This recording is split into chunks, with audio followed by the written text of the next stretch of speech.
choisi de parler des risques au niveau du port de Dakar, mais nous appesantir surtout sur les risques mécaniques.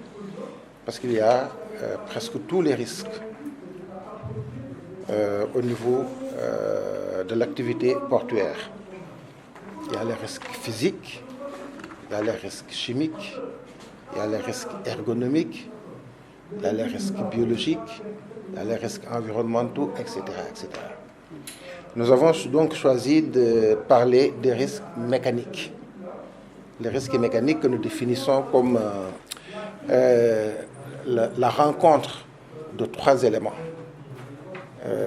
L'homme, la machine et l'activité. L'activité, qui dit activité, dit actif du mouvement. Donc la conjonction de ces trois éléments peut entraîner un risque professionnel conduisant à l'accident du travail ou une maladie professionnelle quand c'est une intoxication aiguë ou chronique par rapport à certains agents qui sont nocifs pour la santé. Au cours de l'année 2023, 15 accidents du travail. Et ces 15 accidents de travail sont des accidents sans mort d'homme. Et ce que nous avions remarqué, c'est que les 10 accidents se sont passés au premier semestre. On a mis en place un mécanisme, une politique de prévention qui fait qu'au deuxième semestre, on n'a plus que 5 accidents. Et des accidents non mortels. Par rapport aux maladies professionnelles, il y a une sous-déclaration des maladies professionnelles. Sur les statistiques au Sénégal, en 2021, on n'a retenu que 7 maladies professionnelles. Donc il y a une nécessité, en tout cas pour les médecins du travail, pour les employeurs, de faire de telle sorte que les maladies professionnelles soient plus recherchées, plus diagnostiquées et plus prises en charge. Cette année-ci, le thème qui a été choisi, c'est la sécurité santé au travail dans les activités à fort potentiel de risque, défis et perspectives et enjeux. Nous avons choisi, nous, donc, de donner, disons, un thème au niveau du port autonome de Dakar parce que, tout simplement, nous sommes, disons, intéressés par tout ce qui se passe. Et comme je disais, nous sommes des acteurs du secteur, membres du Conseil national du patronat.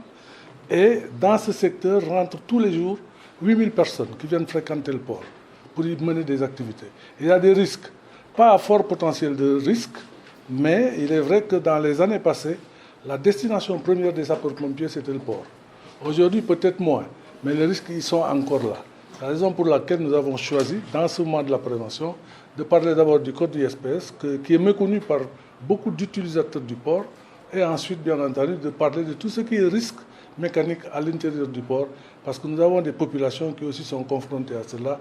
Et cette demi-journée d'échange nous permet d'échanger sur les risques qu'il y a et tout ce qu'on peut faire en sorte pour les supprimer ou bien les annuler. Et quand on prend le nitrate d'ammonium, en réalité, c'est de l'engrais. C'est utilisé pour l'agriculture. Depuis 1919, le monde est confronté à des explosions dues au nitrate d'ammonium. Donc ça veut dire que quelque part, cette marchandise, quand on la transporte, on doit prendre toutes les dispositions pour que ça soit transporté dans des conditions de sécurité optimales.